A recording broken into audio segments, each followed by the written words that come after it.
یہ سانپ دشمن کی بو پر جا رہے ہوتے ہیں جو انہیں سینکڑوں میل کے فاصلے پر بھی آ جاتی ہے، اس لیے مجھے یقین ہے کہ اسرائیلی انسٹرکٹر اس سانپ سے بچ نہیں سکے گا جو اس کے پیچھے لگ چکا ہے۔ وزیر علی نے کہا، ایسا بھی ہو سکتا ہے کہ تمہارا یہ سانپ اسرائیلی انسٹرکٹر کی بو لیتا دلی پہنچ جائے تو اسرائیلی ہوائی جہاز میں بیٹھ کر کسی دوسرے شہر میں چلا جائے یا واپس بھوپال آ جائے اور وہاں سے گومل واڑی تحقیقات کرنے آ جائے، پھر یہ سانپ کیا کرے گا؟ تو قادر خان کہنے لگا، بھائی جان، یہ سانپ ہوائی جہاز کی بلندی سے بھی دشمن کی بو پا لیتے ہیں۔ اگرچہ اسرائیلی دلی سے بھوپال یا بمبئی جائے گا تو سانپ بھی اسی طرف روانہ ہو جائے گا۔ یوں سمجھ لو کہ اس سانپ نے بھی اب اپنی زندگی کا مقصد بنا لیا ہے کہ اپنے اس دشمن کو ہر حالت میں ڈسنا ہے جس نے اسے 2 دن بھوکا رکھا تھا اور جس کے کپڑوں سے اس نے اس کے جسم کی خوشبو بھی سونگھ لی تھی۔ ہاں، اگر اس آنے جانے میں سانپ کہیں مارا جاتا ہے تو یہ ایک الگ بات ہے، لیکن اگر وہ زندہ رہا تو سال گزر جائے چاہے 2 سال گزر جائیں، یہ اپنے دشمن اسرائیلی انسٹرکٹر کو ہلاک ضرور کرے گا۔ وزیر علی بچ کر نکل جانے والے اسرائیلی انسٹرکٹر کے بارے میں زیادہ فکر مند تھا۔ وہ بار بار ہاتھوں کو مسلتے ہوئے کہتا، اس کافر اور مسلمانوں کے ازلی دشمن کا بچ کر نکل جانا ہماری بہت بڑی ناکامی ہے۔ یہودی تو شروع ہی سے مسلمانوں کے دشمن رہے ہیں۔ یہ یہودی تو خاص طور پر پاکستان کے خلاف بھارتی دہشت گردوں کو ٹریننگ دینے کے لیے اسرائیل سے منگوایا گیا تھا۔ یہ دہشت گرد مر گئے ہیں تو وہ کسی دوسرے ٹریننگ کیمپ میں ٹریننگ دینا شروع کر دے گا۔ اصل میں تو اس زہریلے درخت کو جڑ سے کاٹنا ضروری ہے، قادر خان نے کہا۔ وزیر بھائی، اس یہودی کو ٹھکانے لگانے کے بارے میں بھی سوچ لیں گے۔ ایک سانپ تو اس کے پیچھے لگ گیا ہے، پہلے ہمیں یہاں سے فرار ہو جانا چاہیے، کیونکہ اگر پولیس وغیرہ آ گئی تو ہم سے بھی ضرور پوچھ گچھ کرے گی، اور ہمارے پاس پستول بھی ہیں اور کمانڈو چاقو بھی ہیں۔ وزیر علی نے بے دلی سے کہا، نکل چلو بھائی، میں کب کہتا ہوں کہ یہاں ڈیرا جما کر بیٹھے رہو۔ لالچی بوڑھا آدمی اپنے مکان میں گیا ہوا تھا۔ ہم نے موقع غنیمت جانا اور بڑے اطمینان سے جھونپڑے سے نکل کر جنگل میں ایک طرف چل پڑے۔ اس یہودی انسٹرکٹر کا نام ہم نے گوالے سے معلوم کر لیا تھا، وہاں اسے جوزف صاحب کہہ کر پکارا جاتا تھا۔ ہمارا گومل واڑی والے راہ کے پاکستان دشمن تربیتی کیمپ کا مشن ختم ہو گیا، صرف اس اسرائیلی ایجنٹ جوزف کو ختم کرنا باقی تھا۔ وہ ہمارے ہاتھ سے بچ کر نکل گیا تھا۔ قادر خان کا خیال تھا کہ سانپ اسے ایک نہ ایک دن ضرور ہلاک کر دے گا، مگر میرا اور وزیر علی کا خیال تھا کہ بلشت بھر کا سانپ گومل واڑی سے دلی تک سینکڑوں میل کے جنگل، میدان، دلدلیں، دریا، ندی نالے اور شہر پار نہ کر سکے گا اور راستے میں ہی مارا جائے گا۔ ہم جنگل میں چلے جا رہے تھے۔ قادر خان ہمیں جنگل کے مختصر ترین راستوں پر لیے جا رہا تھا۔ جنگل کے یہ راستے اس کے خیال میں خطرناک نہیں تھے، اس کے باوجود ہم چوکنے ہو کر چل رہے تھے، کیونکہ اس جنگل میں خونخوار درندے اور زہریلے حشرات الارض کثرت سے پائے جاتے تھے۔ ہم گومل واڑی کے ریلوے اسٹیشن کو اپنی دائیں جانب چھوڑتے ہوئے آگے نکل گئے اور وہاں سے دور پیچھے اسی ریلوے اسٹیشن پر آ گئے جہاں سے ہم اتر کر گومل واڑی کے گاؤں میں آئے تھے۔ وہاں پہنچے تو دوپہر ہو چکی تھی۔ یہاں سے ہمیں شام کے وقت بھوپال جانے والی گاڑی ملی جس نے ہمیں رات کے وقت بھوپال پہنچا دیا۔ بھوپال سے ہم دوسری گاڑی میں سوار ہو گئے اور دوسرے دن آدھی رات کو اس اسٹیشن پر اتر پڑے جہاں سے ہماری حویلی والی پناہ گاہ کو جنگل اور پہاڑیوں میں سے راستہ جاتا تھا۔ یہاں ہماری گاڑی اسی جگہ پر موجود تھی جہاں ہم اسے چھپا کر گئے تھے۔ ہم گاڑی میں بیٹھے اور حویلی والی پناہ گاہ کی طرف روانہ ہو گئے۔ باقی کی رات ہم صبح تک گہری نیند سوئے۔ صبح اٹھے تو کافی دن نکل آیا تھا۔ اپنے سپیروں والے کپڑے ہم نے رات کو ہی بدل ڈالے تھے۔ چاند بھائی ہمارے لیے چائے وغیرہ تیار کر کے لے آئی۔ وزیر علی کہنے لگا، اس یہودی انسٹرکٹر کو ٹھکانے لگانا ہمارا فرض ہے جو بھارتی دہشت گردوں کو پاکستان میں جا کر تخریب کاری کی تربیت دیتا ہے۔ وہ ہمارے اور پاکستان کے لیے دہشت گردوں سے زیادہ خطرناک ہے۔ اس کو ٹھکانے لگانا بہت ضروری ہے۔ جب قادر خان نے کہا کہ سانپ اسے اپنے آپ ہلاک کر دے گا تو وزیر علی نے جھنجھلا کر کہا، میں اس بات کو تسلیم نہیں کرتا، یہ خارج از امکان بات ہے۔ اگر وہ گومل واڑی کیمپ میں ہوتا تو سانپ اسے ضرور ہلاک کر دیتا، مگر وہ وہاں نہیں تھا، وہ دلی بیٹھا ہوا ہے۔ بہت ممکن ہے سانپ ابھی مدھیہ پردیش کے جنگلوں میں ہی ہو اور یہودی انسٹرکٹر دلی سے بمبئی پہنچ جائے۔ میں نے ان دونوں کی توجہ اس سے بھی اہم مسئلے کی طرف دلاتے ہوئے کہا، میرا خیال ہے ہمیں یہودی انسٹرکٹر کے مشن کو کچھ دیر کے لیے ملتوی کر کے مراد آباد کے جنوب میں سمبل کے فارسٹ ریسٹ ہاؤس میں جو راہ کا دوسرا تربیتی کیمپ ہے اس طرف توجہ دینی چاہیے، کیونکہ اس تربیتی کیمپ میں بھارتی پنجاب اور اتر پردیش کی پیشہ ور لڑکیوں کو دہشت گردی کی تربیت دے کر پاکستان بھیجنے کا منصوبہ بنایا گیا ہے، اور یہ پیشہ ور لڑکیاں مسلمان بن کر پاکستان کی اونچی سوسائٹی میں گھس کر بہت زیادہ خطرناک ثابت ہو سکتی ہیں۔ وزیر علی نے قادر خان سے کہا، مراد آباد میں اپنا ایک آدمی تو موجود ہے، وہ اس سلسلے میں ہماری مدد کر سکتا ہے اور ہمیں اس کیمپ کے بارے میں مکمل تفصیلات مہیا کر سکتا ہے۔ قادر خان کہنے لگا، میرا خیال ہے ہمیں اب راہ کے اس دوسرے ٹریننگ سینٹر کی طرف توجہ دینی چاہیے۔ وزیر علی بولا، میری تجویز یہ ہے کہ تم اور حیدر علی یہاں سے مراد آباد کی طرف روانہ ہو جاؤ۔ میں یہاں رہ کر یہودی انسٹرکٹر کے بارے میں سراغ لگانے کی کوشش کروں گا کہ وہ مر گیا ہے یا زندہ ہے۔ اگر زندہ ہے تو اس کی تازہ سرگرمیاں کیا ہیں؟ میں نے اور قادر خان نے اس پر اتفاق کیا۔ طے یہ پایا کہ وزیر علی اسی جگہ رہ کر گومل واڑی اور بمبئی کا چکر لگاتا رہے گا اور یہ معلوم کرنے کی کوشش کرے گا کہ یہودی انسٹرکٹر جوزف کس حال میں ہے۔ اگر سانپ نے اسے ہلاک نہیں کیا تو کیا گومل واڑی کیمپ میں اس نے راہ کی مدد سے دہشت گردوں کو دوبارہ ٹریننگ دینی تو شروع نہیں کر دی، جبکہ میں اور قادر خان وہاں سے اپنے نئے مشن پر مراد آباد کی طرف روانہ ہو جائیں گے۔ میں نے قادر خان سے دریافت کیا، قادر بھائی، مراد آباد میں جو اپنا آدمی ہے وہ اس کیمپ کے سلسلے میں ہماری کہاں تک رہنمائی کر سکے گا؟ قادر خان نے چائے کی پیالی ہونٹوں سے الگ کرتے ہوئے کہا، یہ تو وہاں پہنچ کر ہی معلوم ہو سکے گا۔ پہلے تو یہ معلوم کرنا ہوگا کہ ان پیشہ ور عورتوں کو کس قسم کی دہشت گردی کی ٹریننگ دی جانے والی ہے۔ میں نے کہا، انہیں بم لگانے یا بازاروں اور چوراہوں میں سر عام فائرنگ کرنے کی ٹریننگ نہیں دی جائے گی۔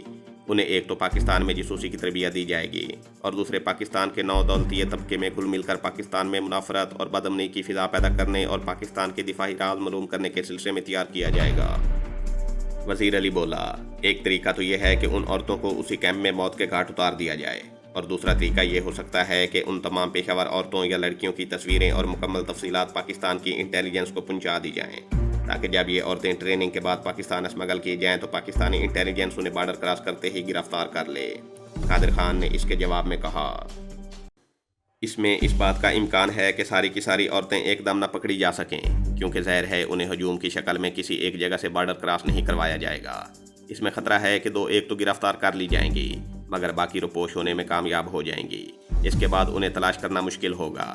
اس کے علاوہ اپنی ایک تو ساتھیوں کی گرفتاری کے بعد یہ لڑکیاں محتاط ہو جائیں گی اور ان کے ماسٹر سپاہی بھی انہیں کچھ دیر کے لیے انڈر گراؤنڈ کر دیں گے۔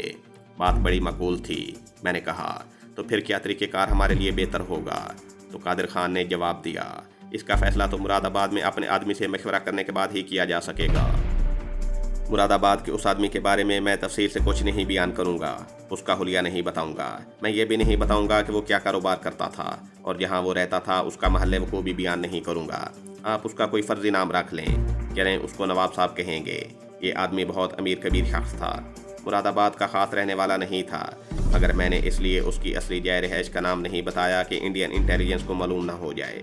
یہ شخص پاکستان کا عاشق اور بھارت کے مسلمانوں کا سچا غمخوار اور ان کی ترقی اور فلاح کے لیے ہر لمحے ظاہری طور پر اور خفیہ طور پر کام کرنے والا آدمی تھا۔ اب میں اسے نواب صاحب کے نام سے ہی یاد کروں گا۔ نواب صاحب کے ہاں روپے پیسے کی کمی نہیں تھی۔ کوٹھی کیا تھی، چھوٹا سا محل تھا۔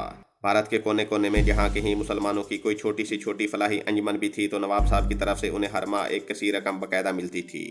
وزیر علی، قادر خان اور رمضان بھائی کی خفیہ تنظیم کا بھی نواب صاحب سے رابطہ تھا، اور نواب صاحب بھارت میں مسلمانوں کی تعمیر و ترقی کے لیے ان کی تنظیم کی بھرپور مدد کرتے تھے۔ قادر خان نے مجھے بتایا کہ نواب صاحب پاکستان کو اسلام کا حقیقی معنوں میں قلعہ کہتے ہیں۔ صرف پاکستان کے مسلمانوں کا ہی نہیں بلکہ ہندوستان کے مسلمانوں کا بھی وہ پاکستان کو قلعہ کہتے ہیں، اور پاکستان کا نام آتے ہی ان کا چہرہ روشن ہو جاتا ہے، اور کہا کرتے ہیں کہ پاکستان 20ویں صدی کا سب سے بڑا معجزہ ہے جو اسلام کی سربلندی کے لیے اللہ تعالیٰ کے حکم سے رونما ہوا ہے۔ یہ باتیں سن کر مجھے نواب صاحب سے ملنے کا بے حد شوق پیدا ہو گیا۔ میں انہیں پہلی فرصت میں ہی ملنا چاہتا تھا۔ چنانچہ پروگرام کے مطابق وزیر علی تو وہیں جنگل والی پرانی حویلی میں رہا، اور میں اور قادر خان ایک روز مراد آباد کی طرف روانہ ہو گئے۔ مراد آباد کا شہر بھارت کے صوبہ اتر پردیش یعنی پرانے یوپی میں واقع ہے۔ یہاں مسلمانوں کی بھی کافی آبادی ہے اور ہندو بھی بھاری تعداد میں رہتے ہیں۔ یہاں مسلمانوں کی کئی تاریخی اور عالیشان مسجدیں بھی ہیں، اور ہندوؤں کے مندروں کی تعداد تو بے شمار ہے۔ آزادی ملنے کے بعد سے یہاں بھی ہندوؤں نے اپنی مسلم دشمن دل آزار سرگرمیوں سے مسلمانوں کے لیے عرصہ حیات تنگ کیا ہوا ہے۔ اگرچہ مراد آباد کے بہادر مسلمان متعصب ہندوؤں کا ہر موقع پر ڈٹ کر مقابلہ کرتے ہیں، لیکن چونکہ حکومت ہندوؤں کی ہے اس لیے وہ بے بس ہیں۔ یہاں بھی اعلیٰ سرکاری ملازمتوں میں مسلمانوں کو کوئی جگہ نہیں دی جاتی۔ ہر کلیدی اسامی پر ہندو یا سکھ تعینات ہیں۔ مراد آباد کے برتن بہت مشہور ہیں۔ ان تانبے کے برتنوں پر مسلمان کاریگر حیرت انگیز نقاشی کا کام کرتے ہیں۔ یہاں کے مسلمان بھی ہندوؤں کی غلامی میں زندگی بسر کر رہے ہیں۔ میں اور قادر خان مراد آباد کے اسٹیشن سے اتر کر سیدھے نواب صاحب کی قیام گاہ پر پہنچے۔ جیسا کہ میں نے کہا ہے کہ میں آپ کو یہ بالکل نہیں بتاؤں گا کہ نواب صاحب کی کوٹھی یا حویلی یا مکان مراد آباد میں کس مقام پر ہے۔ آپ یوں سمجھ لیں کہ ہم مراد آباد شہر کے آس پاس کے علاقے میں تھے۔ نواب صاحب گھر پر ہی تھے۔ ہمیں بڑے اتفاق سے ملے۔ جب قادر خان نے میرا ان سے تعارف کروایا اور بتایا کہ میں بھارت اور پاکستان کے مسلمانوں کی فلاح و ترقی کے لیے کام کر رہا ہوں اور محب وطن پاکستانی ہوں اور اپنے طور پر پاکستان کی سلامتی کے مشن پر بھارت آیا ہوں، تو وہ مجھ سے گلے لگ کر ملے۔ جزاک اللہ، جزاک اللہ بھائی، تم سے مل کر بڑی خوشی ہوئی۔